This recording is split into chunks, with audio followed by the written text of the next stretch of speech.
Okay. What? Are you composed now? Yeah, well, I was just taking a sip. Okay. Okay, so basically what I want to do is talk about ADOM in general, like what I know about it, like how much experience I have, and the different things about the game, because the game has so many concepts, and it's like this giant puzzle box of things that you have to learn. It's very dense. It's extremely dense, yeah, and so without like a realistic portrayal from somebody who has been playing a long time, but is not like a robot, and I haven't fucking memorized everything about the game. Yeah, you're like an intermediate over an expert. Pretty much. But you have beaten the game. I have beaten the game, yeah. So Just more than a lot of you.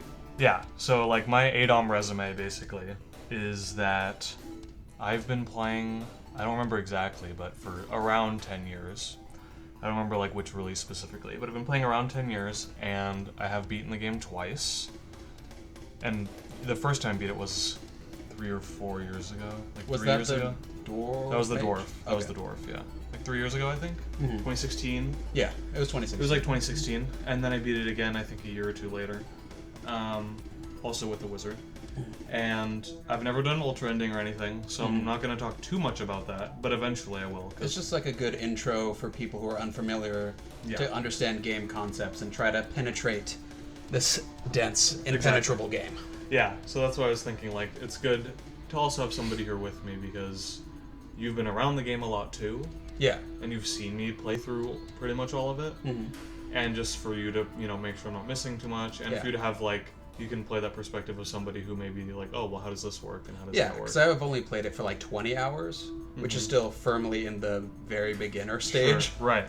So, yeah, I don't know a ton about it, which is why I kind of thought that this would be a very good idea. Yeah, so it's like, we'll kind of go over, like, the plan for this in general. Like, the rough plan is to... This will be like about the introduction to things, start of the game, the very start of the game, creating your character. basic ideas. And then the plan is at some point to maybe start up the game and just go over that first, like, 10 minutes of the game, basically. Yeah, and like the early game strategy. What you can do, Yeah. and like what I've done. And so I'll try to focus mainly on what I have done, so that I don't have to just like... You know, talking out of school. Yeah, I'm not just like reading off of what other people have done, for Yeah. example, or just off of a list, such that it's like, well, this is what I've done in all these years of playing. So, you know, I'm not a perfect source, but I do have a lot of time in the game at least, and I have at least beaten it. So it's like, I do know a lot of people who have played it for years and years and have never beaten it once. And it took me like 7 years. It's just to get people's foot in the door. Yeah, and for anybody who maybe stumbles on me playing it, and a lot of the times, because I'm so focused on the game, I'm just saying, like, a lot of inside baseball terms, like, oh yeah, well, I'm doing this, that, and the other, and it's like, if you didn't know the same things I know, you'd be like, well, I don't know what the hell he's talking about. Yeah, so this is And for those people. And I don't have time, like, while I'm playing it, all right, let me stop and give you a lecture about how this fucking thing works, you know? because you play too fast. Yeah, and I also You're a play very speedster. fast. Yeah, so... But anyway. Yeah, alright. So what about, like, what is ADOM and what are roguelikes? Yeah. So the most general thing is that it's a roguelike, and a lot of people know what roguelike means or have a general idea. Or, like, their conception of roguelikes is more of, like, what the hardcore, super try-hard roguelike players call, like, a roguelite or something. Or it's, like, it has the very, like, some of the fundamental elements of a roguelike, but it really isn't a roguelike. What are those fundamentals? So, like, from what I understand, is that it would be, like, you know, some semblance of, like, permadeath. So, because roguelikes are associated, since I've started playing them at least, it was always, like, it's really hard because... Usually if you fuck up or you die, that's it. There's no, like, respawn, saving and loading, at least in ADOM, and I know in some other ones. You can save, but once you've died, that save is gone. Right. You can only save insofar as, like, I don't want to have to play all in one session. Yeah. You don't have to play your because it is entire that long. Yeah, and often it takes very long, especially in ADOM, is one of the longer ones, I would say, out of the ones I've played. Yeah. Because it has, like, a fully fleshed out world. And so... So what's unique about ADOM? Yeah, so ADOM is, like... And this is also the reason why this is the only one I've been playing my entire career. Yeah, of you've roguelikes. played other ones, I've but played just many this other is your ones. main hoe. Exactly. And the reason being is because the other ones that I played, like the classics, like NetHack and the original Rogue, and I've played a few other ones like Incursion. Incursion, Back in the which day. is a weird one. That was fun. But that's like the old school style. And which is just like going down an endless dungeon. Yeah, or like dungeon crawl, which is very popular. As far as I understand, and most of these, the classic formulas that you start at like the top of the dungeon, and you get to the bottom and fight a boss or something like that, or get some item or something. And so it's like it's just a single dungeon crawl, and you're in that dungeon the entire game. I know in some of them, like there's like the one based on Lord of the Rings, where I think you start out and like you can go in like you have like a town you can explore, and you can spend your money on some like items and stuff that you need, and then you go into the dungeon and you're just in the dungeon. I think it's called Moria. And so ADOM is really different because it has that like formula, but at the same time you're not just in one dungeon the whole time. So you start out with like a world map, and you have it kind of has a like, game world. It has like a traditional RPG setup with like you have a bit of story, you have an entire overworld you can explore, you have a bunch of set areas you can go in, and everything is randomized. It's just like certain amounts of things are randomized. So there are random variables in every aspect of the game, but it's not like a purely random dungeon. So, there's like the infinite dungeon, which is like pretty much completely random as far as I know, but then there's like certain areas you go to, and there's like bosses that are set in stone, and like you always fight this boss in a playthrough of ADOM, and that thing doesn't change. There's overarching stable elements that you can rely on in the game, which is why it's cool, because it's mixed. So it's like there's enough randomness that it feels very different every time you play it, but also the better you get at the game, the things you can control and know, such that you are risking less and less, can just keep increasing as you play more. Right. Such that you're not just dying all the time in a way that it feels like it's just completely out of the blue. Sometimes you get super unlucky and you get super fucked, but that's kind of part of the fun, because sometimes the opposite happens. Of course. Sometimes you're very fortunate. And you get very lucky. Tons of great shit. So I think it's a really good balance of random elements, and it doesn't just feel like a coffee break game. Like, to me, Right. I never treat it as such. Like, I never should explain what a coffee break game is. Yeah, so it'd be like, you know, like a lot of those roguelikes, especially in other like little games you might play on your phone, such that you literally have 30 minutes or an hour to play. You don't sit down and just go at it for hours and hours and hours most of the time. And you don't get like fully engrossed in the game. Yeah, and like it feels like your investment is not huge, because like, well, I'm just kind of fighting, picking up items, and going down to the next level, and that's pretty much all you do, or at least feels that way. And with ADOM, it's like such a small piece of it feels like that when I play it, where it's like, yeah, I mean, for this one dungeon I'm in, that's what I'm doing, and then I get to the end, and then I leave, and it's like, and for people who see me play through it, it's always like, I have to remember, like, well, what am I like working on now in this playthrough? Because a single playthrough, I'm not like super fast, so it takes me like 20-something hours. Right. In the times of beating the game, it was like over 20 hours every time. And I didn't particularly like grind or do anything super time consuming. I just played through it carefully and just tried not to die. And I didn't do a lot of the optional stuff in the game, and it still took, you know, over 20 hours. Yeah. There is a lot of extra stuff that you don't have to do to beat the game that's still in there. Yeah, there's so many things, and there's hundreds of things that I've still never done in the game that I know about, like an ultra ending, for example, which I'll talk about at some point. But it's like, there are things in the game that I've still never seen. That's I've very been playing it since I was like a kid. Yeah, exactly. Yeah. And that's, I think, another appeal to it, where it's like you'll never know everything about it. Yeah. You know? Exactly. The density is what makes it so cool, because it is a game, like you said, you can play for a decade and still not be close to knowing everything. There's so much left still. Yeah. And I've barely been able to beat it twice. A game that's like that, from reputation, that I haven't played personally, is like Dwarf Fortress. Oh, for sure, yeah. Where it's just like so infinite. Dense, and there's great... You can spend tons of time there. Yeah, it feels like you could... Yeah, it's like a forever game. It's like you could just play this for the rest of your life. Yeah, or like Desert Island game, people would say. Totally. Yeah. But anyway. Yeah. So, do you want to get into like the character creation? Yes. Yeah, so... Or, I mean, maybe you could explain the resources, too. Alright, so we'll start with the resources, and then we'll do the character creation. So, okay.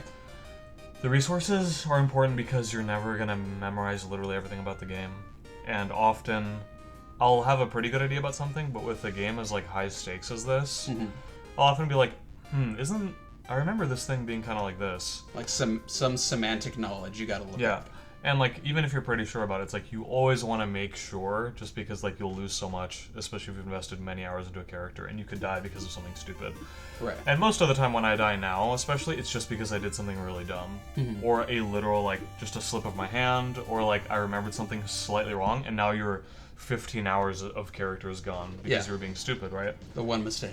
Yeah, and the last character I lost, it was like that because I just wasn't 100% sure about something, and I didn't check, and I just kind of kept going, and then the character's gone. And that character probably would have beaten the game, in my opinion. The one before the Shermans? Yeah, so the guy who got crushed by his own gear. Right. Which is hilarious that somebody's... What's his name again? Denny Elfmage. Yeah, Danny Elfmage. Yes. So the thing about that is, like, I think it's really telling about how the game works because somebody who's been playing as long as me, I wasn't sure that that would happen, and I lost a character something that, like, ridiculous. Right.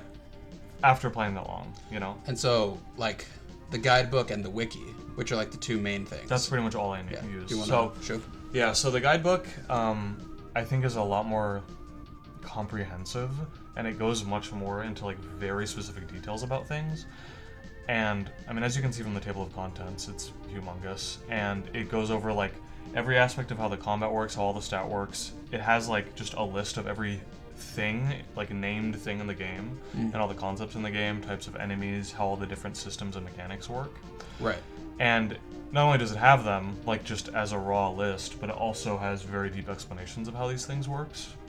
And it goes over, as you can see, at, like, early game locations. So it goes over, like, the chronology of a playthrough, such that you can look and see, well, I'm at this point in the game, I'm in this area, what can you tell me about this specific area? Right. So, like, this early game locations part, these are pretty much all the places you will ever go in the first couple of hours of the game.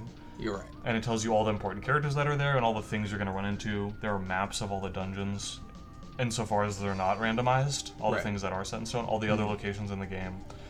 And it goes all the way down. And so I like using that because it has the appendices, which has just the list of all the named things in the game, but it also has how to do all the quests, all the NPCs you're going to interact with, some of the strategies, stuff like that. And so it's definitely a guidebook. It's there to guide you through the game. Yeah, like, you could just have this. You could totally just have this and be fine. The only reason... Right, so explain the wiki. Yeah, so the wiki is essentially kind of the same thing, but I usually have both because I find it easier to use the wiki when it's just a matter of, I know what it is I'm looking for, I just need to really quickly just pop in and be like, oh, what's this again? Right. And then I just search for it. And be like, how does this, what are the properties of this one enemy that I'm dealing with? Like, so it's more like for a refresher, as opposed to like really learning something new. Yeah, like, the wiki is not one that I would generally just read on its own, or just sit and kind of read through it and learn things. I use it more as like a quick reference while I'm playing. Like, whenever I'm streaming the game, I always have the wiki in another window, and I'm like, okay, I'm fighting this enemy. Is this enemy chaotic? I don't remember. Can I eat this corpse? I'm not 100% sure. You just look up the enemy, and it literally just gives you, like, the spreadsheet. It's like, this is what it looks like. Here's its stats. Here's what happens when you eat the corpse. Here's how strong it is. It's just like a quick reference. And so I always like to have both. I mean, I don't need to use the guidebook quite as much as like a beginner would, but there's still a ton of stuff in here that I didn't know that I can always find new information because it's very in-depth. So if I was somebody who had not really played the game, I would 100% want to have both whenever I'm playing, and I would probably just try to read through the guidebook, like skim through it and go over like at least how to cover the early game, for example, because I think a lot of people for the first potentially couple of years they play, they'll never even get beyond the early game. It took me a couple years to even get past just what would be considered like the first quarter of the game. Oh yeah. Before I even saw anything beyond that point. Yeah. And so having someone, and I didn't really read the guidebook. I didn't really learn that it existed for quite a few years, I think. And so I didn't really have that reference. I had like the wiki reference, but I didn't really know how to play. I didn't really know like what I was supposed to do, and I generally was just kind of guessing with everything. And when you're doing that, you're totally screwed. Yeah, because the game's hard enough. It's hard enough. It's hard enough when you already know everything. Yes. Even when you know everything, you're fucked. So, yeah. Cool. So those are the only references you need. While you're playing and while you're not playing. In my opinion. Yeah. So, yeah, if we want to go just to, like, you've never played before, or maybe you have played a little bit. You're going to create your first character. You're starting with a new character, right? And I'll have to discuss a little bit about some things that have been added in more recent versions of the game, because it used to be different than it is now. So I'll just explain it through, like, the guidebook and wiki, and then once I actually go into the game, you'll see the things I'm talking about. So, that's why the guidebook is so good, because right off the bat, it starts with character creation and all the things you get to pick from, and, like, what those things mean. Right. So, to not just read it verbatim, but just to kind of give whoever's watching like a general outline. It's basically a lot of it is randomized. So what's randomized is like the flavor, and you get like a paragraph of flavor text about this is like how your life has played out from your birth to when you started the game. That's like your little lore background, and it's like randomized. And then there's like a calendar in this fictional world, and it works like in tandem with our calendar. And so depending on the actual day in real life of when you make your character, you can get like a few special effects, which is really weird, but that can be pretty interesting. So for example, like it shows here, when you make a character on Christmas Eve, you'll start with Fate Smiles, and Fate Smiles is basically, you could think of it as like a passive effect that's just on your character that is beneficial to you. Right. It's like you're just more lucky. And this is normally something that you would have to get in the game, either by getting a lot of piety with your god, or but that's all much more complicated. Yeah. And it's like, you just get to start the game with this immediately. So literally just making a character on Christmas Eve already puts you in a better spot. And so something you could do is just make a bunch of characters without even going through it. Just make a bunch of characters on one of these days, because then you get all these characters with a nice bonus. So this chart here is just showing the different effects you can have. Right. So there's the flavor text, which is all out of your control. And then what ADOM has now is, so you get to pick your birth sign, which you've always been able to do. This shows what all the different birth signs do, and this is something you have to take into consideration, such that the birth sign you pick is good for your race class combination, which I'm going to talk about after, which is like, you ideally, because the game is so hard, you want to have a race class combination that is really strong, because you need everything you can get. You want to be as useful as possible, like as early into the game as possible. Right. I've found that like, unless you're really good and you know a ton, it's like you won't really be able to set it up such that it's like, well, my character will be really strong eventually, or I'll be really good once I'm high level, because it's just so hard that it's like, you just want to be really good from the beginning. Right away. As good as you can. So you live. Like the best start possible, because most likely you're just going to die before you get even remotely far in the game. Right. So are all the star signs equally useful for something? So for like their respective classes? I think it's very stacked, because like, for example, it shows here, but the candle star sign is like pretty much the best one in the game. And it seems that there's quite a large drop off. Like the top 2 or 3 signs are quite a lot better, whereas the worst signs, I mean, it's not that they're really bad, but it's almost like it's very hard to make an argument why you would pick one of these really bad ones when you could just pick candle, for example. But all of them will have some ability to be well specialized with like a certain class. Why is candle so good? So candle is ridiculously good because it gives you health regeneration, and health regeneration is important because obviously it can save your life immediately. It affects you as soon as you start the game. It's not something that you really have to build up, and this is tenfold if you don't have the healing skill with the class that you start with. So the healing skill is a skill in the game that just affects your passive health regeneration. If you don't have that skill at all, you have only just the baseline natural health regen, which is like horrible. It takes forever to get any health back, and you're totally screwed. Yeah. Like, you might even have a lot of health, but if you lose half of it... Yeah, or if you get sick, or if you get poisoned... You're just getting whittled down, and you're just getting it back so slowly that you're always, like, you're never at full health. Right. The healing skill helps with that a lot, and the candle star sign also helps with that, and the two can stack. Okay.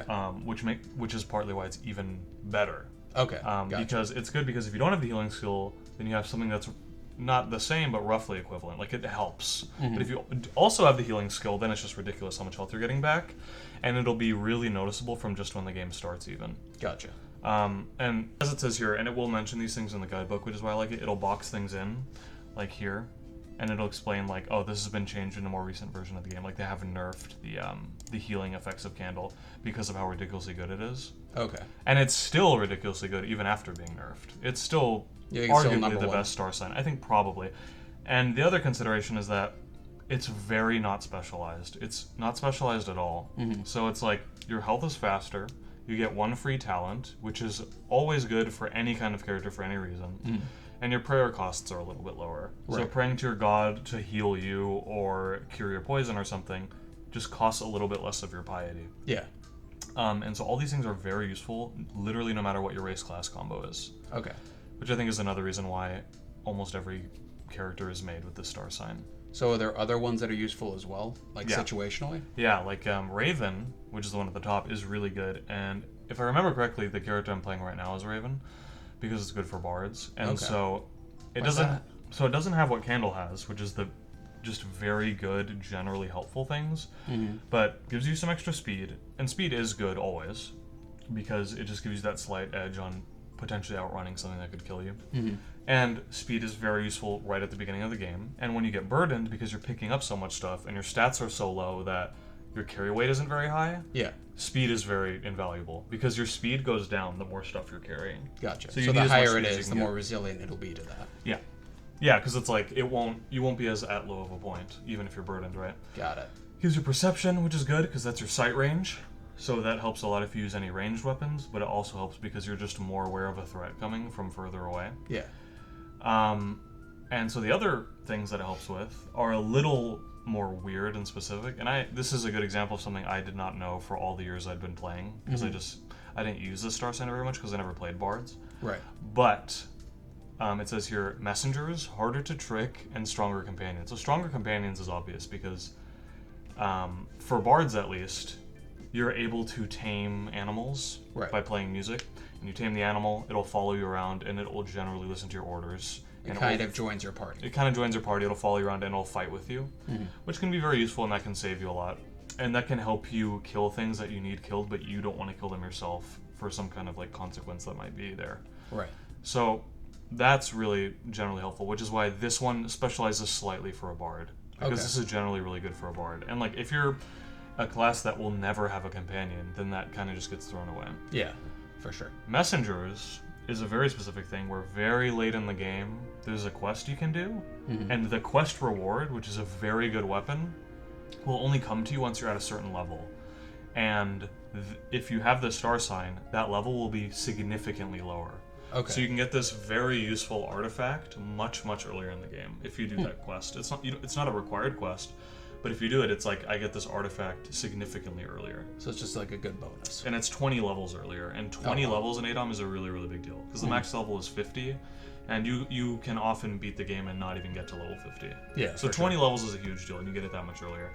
And then harder to trick is also very useful, although very specialized, because doppelgangers, which are a type of enemy, they look exactly like you, and they generally will have your stats. They're not always necessarily the most threatening enemy, but the issue is that they can confuse you. Yeah. And the confusion status will make it so you can't control the direction you move in. So you'll be moving in random directions, and you might get just confused in like a chain, and you never recover from it, and then you might get overwhelmed by a bunch of enemies, and there's nothing you can do about it. And so doppelgangers are really threatening in that way. And harder to trick means the doppelganger attack is a lot less effective. So you're a lot less likely to get confused. Gotcha. So it's very specialized, but it's like this one very threatening enemy is a lot less threatening. So that's one of the best star signs as well. And then there's like the more obvious specializations. So like sword obviously is really good for fighters or people who intend on using a melee weapon. Melee fighters. Yeah.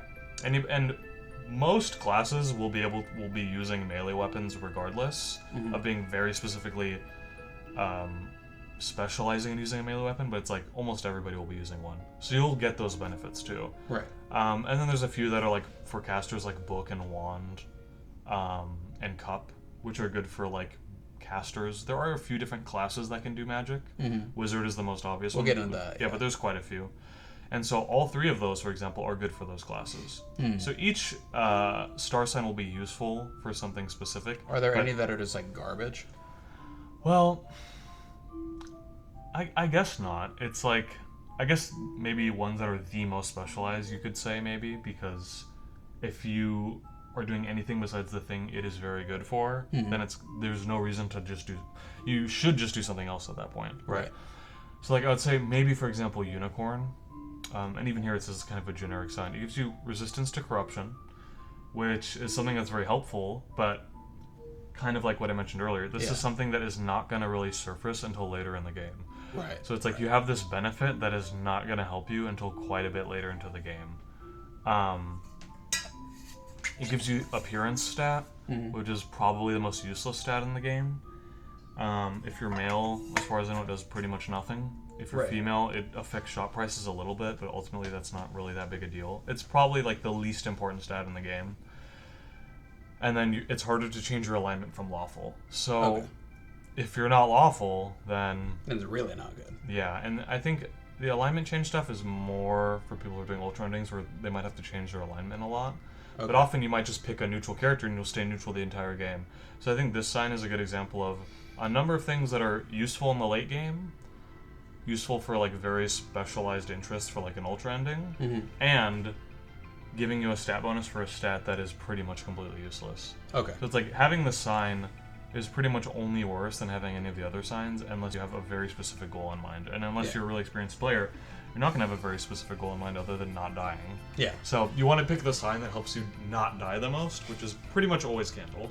Gotcha. That's why Candle's in my experience. Yeah, and almost every character I have uses that one. Unless I'm, like I mentioned, doing something very specific. So like I did Raven because I wanted to try a Bard because I haven't really played Bards very much, and I know that it's really good for Bards. And the guidebook also explains to you with each star sign that, oh, this is really good for this specific class, which kind of helps you. It does say that. It helps you set it up. Like, this will help you create your character for what you want to try out. Do you want to get into, like, the classes and races themselves? Yes. So you pick your star sign, and generally I would say, like, you want to have an idea of the whole picture as you're picking these, because you don't really pick a star sign without knowing what you want to go with. Yeah, the character should be built, basically, in your head, and then you're just filling it in. Exactly. And so as you're doing all this, it's like, you can go back, so it's like, it's not all set in stone until you actually start the game. So you could pick your star sign, go into the races and classes and change your mind, and go back and fix the star sign. So you're not totally locked in. So maybe we can show that later. Yeah. So here you have all the races. And I don't really need to explain more than what this says, which is basically this will tell you, here's the alignment you're going to start as, and you can always change your alignment to varying degrees of risk. Yeah. That's kind of you're not gonna lengthy process throughout the game. It is. And it's not something you're going to have to worry about when you're starting the game, really. Yeah, that's more about being mid-game changing stuff. your alignment. And so each of these races, it'll show what they look like, and it'll show what alignment they at least start as, and the skills that they're guaranteed to have in their race, which also helps you decide maybe what type of character you want to do. And so, for example, this is part of filling out that image of like, well, like I often think about the class I want to do before I think about the other things. Like, I want to play this type of character, so how do I make the best version of that type of character? That influences like the gameplay itself probably the most is the class. Yeah, like in practice, when you're actually playing. Do you just want to go into classes and then talk about what races are good as each class, maybe? So, because the general, like trifecta of playstyles is like you're probably going to be doing a ton of melee, or a ton of ranged, or maybe a ton of spells. Yeah. And often you're doing multiple or all of these the whole time, but it's generally like if you're picking a character that is the best at one of these things, the other two become secondary. Right. So like an archer. Right. So an archer, obviously you're specializing in ranged, but you're gonna use melee, and you might, especially as you get later into the game, it becomes very instrumental to be able to cast at least a few spells. So if your race allows for that, and you've prepared yourself such that you have a good learning stat and you're literate, if you're a race that's literate, then you're going to want to try to learn spells no matter what, because it's just so useful. What races are literate versus illiterate? So, like I know, for example, trolls are not literate. I know that much. And I think maybe orcs are not literate, at least when they start, unless maybe they pick a certain class. So like, yeah, so for example, wizards will start with literacy. So if you're an orc wizard, then you become literate. You will be literate if maybe that race would not be literate, which I think shows why the class is more important. Yeah. Because the race, it shows even here, like, it's not a lot of skills that are based on the race, and a lot of them are the same for all the races. The class is where you get all these skills that are like very specific. So often, this is why I think it's the best to pick the class first. And so if you did want to be a wizard, for example, you're going to be doing a lot of spells. You're still going to be doing melee. You should still be doing range too. But spells are going to be your most useful offense. That's what you're going to be the best at, and that's like what's going to get you through most of the problems you're going to go through.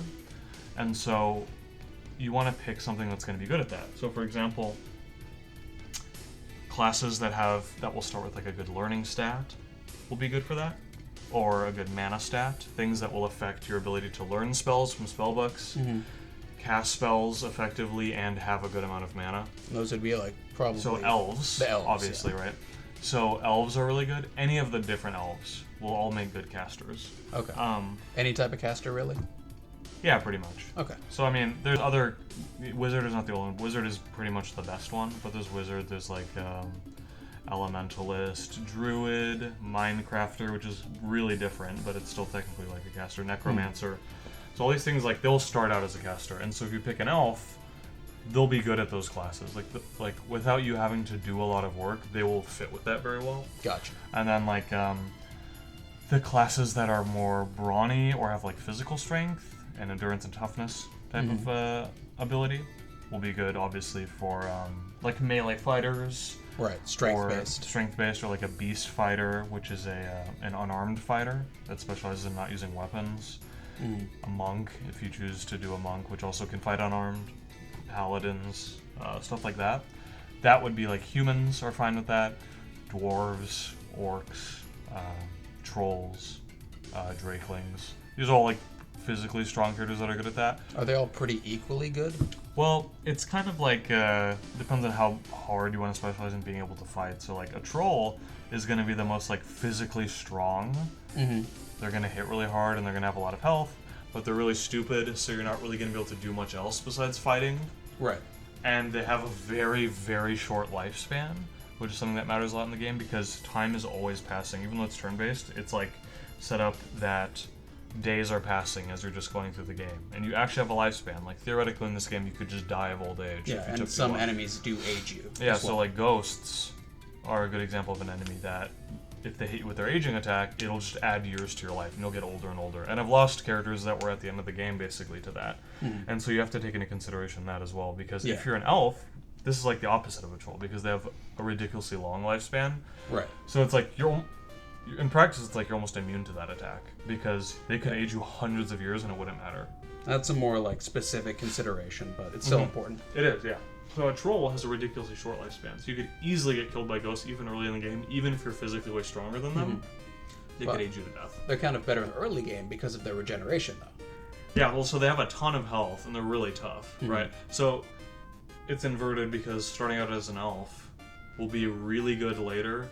It will definitely be harder at the beginning, but they're just so good because wizards are so good, and wizards are probably like one of the most powerful classes in the game. It's like wizards and archers are pretty much the strongest, and maybe the easiest. I mean, it's always going to be hard, but I've only beaten the game with wizards, and I know archers are really strong too, because ranged combat is pretty much just better than melee combat in this game.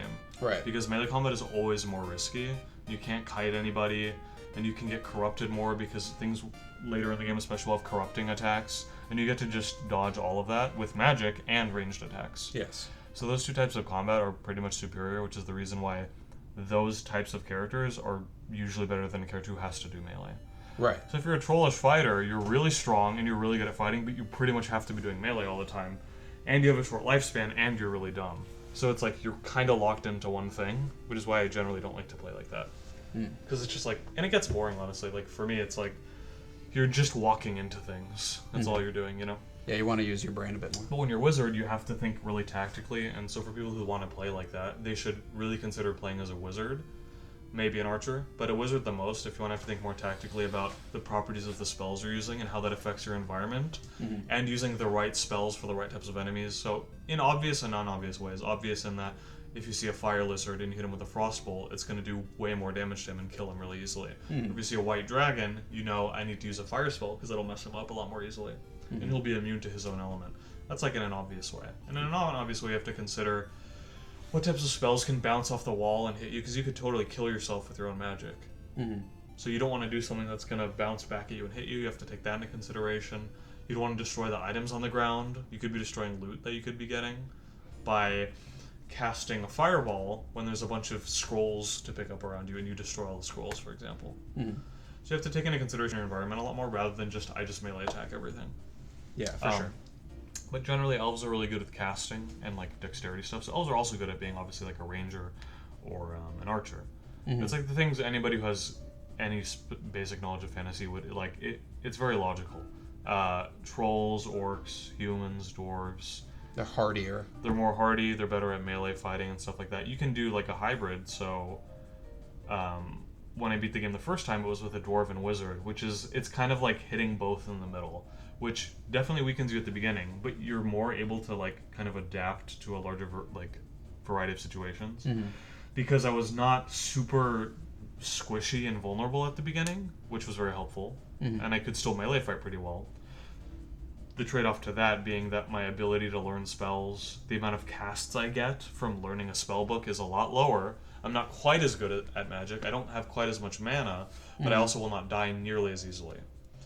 So it's it's a trade-off, but I find that appealing to that middle makes everything a lot easier because you're able to kind of do everything. Right. And so I have done that, and then the second time I beat the game, it was with an Elven Wizard, so it was just like a total specialization. And that was fine, because as you get better at the game, you know how to survive the early game. And so you know, like, well, I'm really, really vulnerable at the beginning, but if you get through those first couple of hours, you put enough characters through that meat grinder, then you'll be able to last much longer, because you specialized. And if you don't specialize, it'll be more hard throughout, but the peak of it being hard is not as high. Right. So it's like a trade-off. So you just pick your poison. You just pick your poison, yeah. What about like stealthy characters or more specialized classes? Yeah, so like for example, you know, and there are a few classes that I've either never played or generally stay away from because it's just too weird, like farmers, merchants, Minecrafters. You don't really want to be a farmer. Yeah, exactly, right. And it's just not as exciting, honestly, but you can do it, and your combat abilities will be a lot less, but you can like specialize and do other things. And so for classes like that, often it doesn't seem to matter as much because you're more going for a certain skill, or like Minecrafters where you are not really about learning the types of spells that wizards and elementals are learning because you're not learning spells from spellbooks. You have like mind abilities and like you have like control, like crowd control, and like you can do spells that will only affect like living sentient creatures. Okay. So it's very specialized, and this is one that I never play because it's too weird. Hard. It's too weird, yeah, like. And I really like learning spells from spellbooks, having that option. But with this, it's like, okay, all these moves I have aren't even going to work on like constructs or undead. Yeah. So I have to just take that into account, which means I have to like melee or range them pretty much. And this has to be a sentient enemy, and it's really powerful. But you have to take that into consideration. Once again, that's something that will require a lot more knowledge of the game. Yeah, for sure. So. It's just more like a specialized thing if you want to try something weird and fun. Exactly. And so, just from my personal experience, that's something I don't really know much about. So that's what I would use the guidebook for. If you're like, I really want to do a Minecrafter because it's really unique, then the guidebook will help you with that because it'll explain how it all works. Right. But just in my personal experience, I've basically not touched it at all. Okay. But as far as the classes go, you have like your fantasy triangle. You have like your melee generally, your ranged, and like your magic. So these classes reflect that, and so what I would recommend for a new player is to pretty much either do an archer, if you want to do ranged. If you want to do melee, probably just a fighter, or maybe a beast fighter if you want to be unarmed, or like a paladin or something, or maybe a weaponsmith. Somebody will be really good in melee, and it's like pretty straightforward. And then a wizard for magic, which is what I've always done, because it's like just keeping it as simple as possible, because the game itself is complicated enough that you'll have enough to worry about, basically. For sure. Especially when you're starting out, it's like don't get into the really specialized, complex character creation because you're just learning how to play the game at first. Yeah, that makes sense. Yeah, and so and anything that you're not sure about in this creation is all in the guidebook because it tells you everything you're going to start with and what you're going to be best at. Okay. Yeah. So you would generally start with what kind of fighting you want to do. So you keep in mind what kind of class you want. Then you pick a race that goes with that, and the guidebook will explain good combinations for this. And it's all will generally make sense, like the elves being good at ranged, and being like an assassin or a dexterity character, or a wizard. Orcs, trolls, humans, dwarves being good at like fighters and stuff. Yeah. And then you have like gnomes, and like drakelings, which are like a little, or hearthlings, which are a little more specific. But for example, they all have a good combo. Every race has a really good class for that race. You want to go through and just say like some good combos?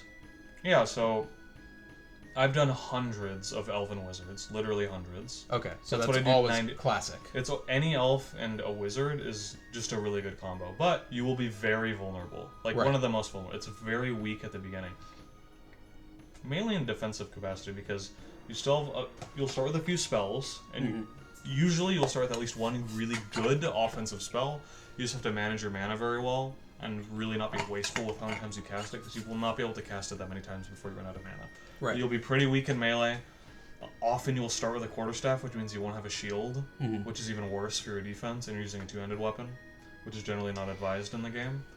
And so you'll have to like get through that beginning part and hopefully find a shield and hopefully not run out of mana. Yeah. But it'll really pay off later, and you're basically immune to being aged to death. Okay. And one thing is if you pick a Mist Elf specifically, they have the longest lifespan in the game. They live a ridiculously long time. But they can only wear higher metal on their skin, so that's another consideration that maybe you would want to avoid, because it's like, now you have to remember, like, I can't wear, like, it's another iron, thing to manage. No iron or anything, because it'll kill you, basically. Yeah.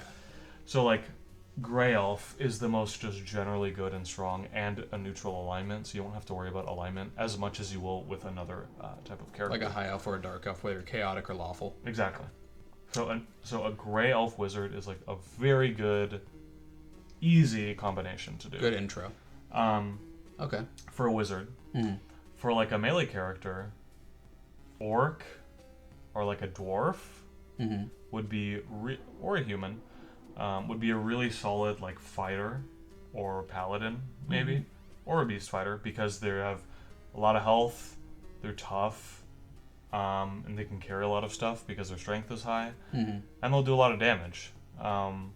You won't be able to learn spells very easily, but you won't really need to rely on spells, especially at the beginning, because you'll generally be able to deal with most of the stuff you're going to run into at the beginning of the game, unless you play really overly aggressive or get really unlucky. You're probably not going to die at the very beginning of the game, most of the time. Like, it's like 10 times safer at the beginning than it is with that elven wizard. Right, for sure. But you will have more holes in your character as you get later in the game that you'll have to deal with. But that's a very strong combo, like a dwarf or an orc or a human with like a fighter or a beast fighter, for example, like a melee fighter. And then for ranged, elves are also really good for ranged. Like an elven archer is really good, but you will still be very vulnerable. At least you have a ranged weapon. It'll be a little easier than a wizard in that you have just because with spells, almost every spell in the game, you can't target the exact enemy that you're going to shoot at. You can only shoot in like straight lines, for example. When you're using a bow, you can actually target no matter where they are relative to you. It's not like you can only shoot in straight lines. So you're able to specifically target anything you're attacking. And elves are good at ranged combat, so that will help you a lot. But you could also do still like a human or a dwarf or an orc, even if you wanted to do archer. But honestly, I almost never play archers because I find it very boring personally. Yeah. Because you're just mashing T. You're just targeting things and picking up your arrows. Picking up all the arrows. You're just picking up a million arrows, and you can use the inventory management's already hard enough. Yeah, you can get it kind of annoying, I find. So I usually avoid it. But an archer is such a strong class that it almost doesn't matter what race you do, because if you just use your bow all the time, you're going to be fine. Yeah, and you'll train your bow, and you'll be very good. Exactly. It'll be great. Okay. But those are like, those three, that's like the very general what's going to be good. Yeah. And then, so you'll go through your class, you'll do your race, your star sign, which you should mainly think of with your class. But honestly, you could just do candle for literally any kind of character, and it's always good. So you don't really have to think about it that much. Yeah. And then also, like the last big thing for when you make a character, I would say is, because this is something that I want to mention was not in the game before, that is now, which is that you get to choose to either have your stats basically be randomized according to just a few parameters, or you get to do a point buy like you would in like a... Do you want to create a character and you can kind of show the point buy? Yeah, so let's just pull up ADOM. Yeah, I'll just pull up the game and go through basically everything I've talked about, and then go into the point buy thing. Cool. It could be like a nice little overview. Yeah, okay, so... Whew. And all of this is applicable to the free or paid version of the game. You don't, like, buying the game is basically just to support the developer, because you can access everything in the game without buying it. That's a good note. Which is important, that you can get access to all this stuff for free, which is cool. So you make a new character. So standard and roguelike. Yeah, so I think some of these things might not be in the free version if I remember correctly, but standard mode, which as it says is a good way to learn the game, because you just pick your race class combo that you want and you start playing. You don't have to mess around with as much of the stats. Talents will be chosen for you. Hunger is not deadly, which is huge, because dying of hunger is a huge problem in this game for sure. Basically the first half of the game. And as it says, some die rolls will be fudged in your favor, so basically your luck will be a lot higher than it would normally be. Right. So I've never once run the game like this, but obviously I had already been playing the game for years when this, like, the Kickstarter version of the game came out. So it didn't really appeal to you. Yeah, but it could be good for people who are having a really hard time with, like, the normal mode. If you find that a lot of the info is going over your head and you feel very lost and confused, or if you've just never played, I would highly recommend this, because it's going to be hard even in this, but this is good because you're going to learn the game, and you're not going to have to die and lose to as much of just the tiny slip-ups. Right. You'll generally just die because you got, like, totally killed by an enemy or made a huge mistake. And the hard roguelike mode, it's called the hard mode, but this is the normal mode of the game. This is how the game has been hard since the 90s, yeah. This is, like, the totally straight version of the game, how you play it. Okay. There's, like, the weekly challenges, which can be fun. Personalized mode, which you can mess around with more of, like, the inner workings of the game. Exploration mode, this is basically like God mode, if you just want to see everything that the game has to offer. But generally, for our purposes, we're just going to do this one, because this is how you're going to play the game most of the time anyways. Yeah. So it does show you the star sign first, but as you're picking things, you can always go back and change stuff. Yeah. So, yeah. So for example, for the type of character I do the most often, which would be like an elven wizard. Well, Candle, because it's not like number one, right? Yeah. So I would do Candle because it's ridiculously good. Okay. So for the gender, it generally doesn't matter, but there are a few slight differences. So men will start with a bit higher strength, females will start with a bit higher dex. That's just when you start, though. These are all stats that are going to go up anyways. Strength is generally a more useful stat than dexterity, because regardless of your class, that will help you, like, carry more weight, which is very important. That's huge. Because you're constantly picking up loot in this game. So I'll usually make a male character. The other difference, which kind of doesn't matter either, is that shop prices will depend on a different stat. So if you're female, it'll depend on appearance. If you're male, it'll depend on charisma. But either way, those are not stats you're going to focus on regardless, and the shop prices are not the most important thing in the world, because you're going to mostly just be finding things as you're not just going to be buying stuff all the time, especially at the beginning. So you pick that, and you pick your race. So any of the elves are really good here. I will usually do Grey Elf because they start out neutral, and their stats are generally they're the middle really of the good. pack option. Yeah, it's like very middle of the road, but very good, and not too specialized or anything. I don't have any weird trade-off like a Mist Elf with the higher metal stuff. Here's all the classes. There's a few casters. There's Elementalist, which I haven't done very much. Druids are considered casters. They do a bit of melee, a bit of casting, but they also can learn spells from spellbooks. Paladins are the exact same thing, where they can do a bit of both.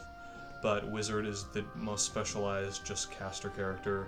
They start with, like, full literacy, concentration, which helps, like, your mana and your mana regen, which is really important. So we'll start with that. And so this is the point buy. So the fate thing will be randomized with some parameters. We'll pick your stats, which is how you used to have to do it. And a lot of the people who really didn't want to be disadvantaged in any way when they started would just keep making new characters with this randomization until they got a really good spread of stats. Right. I would usually always just go with whatever I had, but sometimes we'll get kind of bad stats. But now there's the point buy, which I generally like to use, such that you're in the best starting position you can possibly do. So for a wizard, your learning is going to be really important, because that's going to help determine how well you can learn spells and how many casts you're going to get from a spellbook, because when you learn a spell, you can't just cast it a million times. You can't cast it as many times as you want. It's a finite amount of casts, and a higher learning stat will mean you're going to get more casts out of it. So, like, 13 is, like, kind of low. For example, I usually try to go around, like, 17, 18, so that I get a really solid amount of casts. I'll usually just kill my charisma and appearance, because I don't care that much about shop prices. If I'm a male, the appearance doesn't matter at all, so I'm going to go all the way down. Charisma I'll probably keep at 1, unless I can't put points into anything else, and I have to just dump 1 into charisma. And so with all these points, perception, generally important. I usually keep that somewhere between 14 and 18, because it's just generally useful, helps your sight range. And each of these, it'll explain what the stat does. Right. But I'm a wizard, so I'm thinking about I need to cast spells, and I need to not have too small of a health pool, but I just need to be able to cast spells and not die too easily. Yeah. Mana is obviously very important, because that's how strong your spells are. But also how much, like, you can resist magic, which is good. So you want that to be around, like 15 maybe to 18 would be a really good point to start at. So let's see if I put it to 17 right now. Toughness, now 7 is, like, ridiculously low. This is how much health you have. And there's nothing more important than having health. And so 7, if I went in like this with 7 toughness, it's like, if I get hit a couple times by even a low tier enemy, I'm pretty much done. Yeah. So usually what I'll do when I make a character with point buy is pump points into the stats that my character is the weakest in. Because they'll start with a pretty good mana, like an Elven Wizard will start with good mana and good perception and good learning. It'll be pretty good. So I'll boost it a bit, but what I'll really pump, what I'm saving the points for, is to get the toughness up so that I have way more health than I would normally start with. Right. And the strength. Because strength is the most useful thing is your carry weight. So I did start with more because I'm a guy, but my carry weight, because otherwise I pick up just a few things and I'm already burdened and I'm already slower. And because I'm a wizard, I need to be picking up spellbooks all the time. And spellbooks are really heavy. So I want to be able to pick up spellbooks all the time, right? And those are really heavy. That will build up your weight very quickly. So I'll pump up strength and toughness, a bit of learning, a bit of everything. So as you can see, it's like it's already I gone. can't increase those 2 anymore because it costs more. And it'll show here how many available points you have, how many talents you're going to be able to pick after this part. Right. So I want to get as many as possible. So there, I was able to get 1 more willpower, for example. And I'm going to get 3 talents, which is a really good amount. A lot of characters will only be able to start with 1. So getting 3 is also really good. So this is like a pretty good point spread, I would say, for a wizard. I would feel pretty good about this. Cool. So if I go to this gives you your flavor text. This is all the randomly generated stuff. There don't appear to be any of the very special messages. Those are pretty rare anyways. But when you see those messages, you know that you're going to get some specific effect, and that will be in the guidebook. So the last thing is the talents. The talents I'm not going to go into right now, like what I think the best talent is or They're anything kind of like self-explanatory also. It explains what it does, yeah, and like you want to pick talents that will play into what you've picked. Yeah. It's a part of your general strategy at the outset, pretty much. Yeah. And so the guidebook will also explain all of that stuff. So I'm not going to go into what talents I think you should pick, but I get 3. I'll pick my 3. So these your are personal preference is Alert, Miser, and Treasure Hunter. Yeah, which is like, and talents, a lot of them will have prerequisites. The better talents in the games will have a prerequisite. So it's like I have to get Alert to get Treasure Hunter. So because I get to get 3 talents, I get Alert and I get Miser. Miser does not have any prerequisites, neither does Alert. But you have to pick Alert when you make your character. It's not one that you can get as you're leveling. Yeah, it's level 1 only. And to get Treasure Hunter, you have to have those 2. So when you get 3 talents, it's perfect because you get that whole tree right as you start your character. Right. And so that when I start the game, I get Alert, which gives me 1 perception. Miser, which means I find more gold generally. Treasure Hunter means I just find more loot. And finding more loot is the most useful, generally useful thing in the game. Yeah, of course. And you'll make your... So you'll pick all those things, you'll make your character, and then you'll start the game. Cool. And that's pretty much it for that like phase of the game. Yeah. For everything I covered. That would get you to the beginning of the game. Alright, so that's literally the character creation. We haven't played yet. And next but that's time... the next part. Yeah, so if there's any questions about that part of the game, obviously I'd like to answer questions about any aspect of the game, but for now, let's say like if you have any questions about from when you start up the game to when you are actually into the game, just the character creation, then I'd love to have like a follow-up where I'll try to answer those questions as best I can. Obviously, I don't know everything, but I know how to point you in the right direction at least. So if there's any questions about the character creation or anything that maybe I said that was wrong that any experts want to add a comment for, because there will be some mistakes, obviously. And then I'm going to leave some links in the description for just these 2 websites, and maybe a link to like the ADOM website where you can find the different versions of the game to download.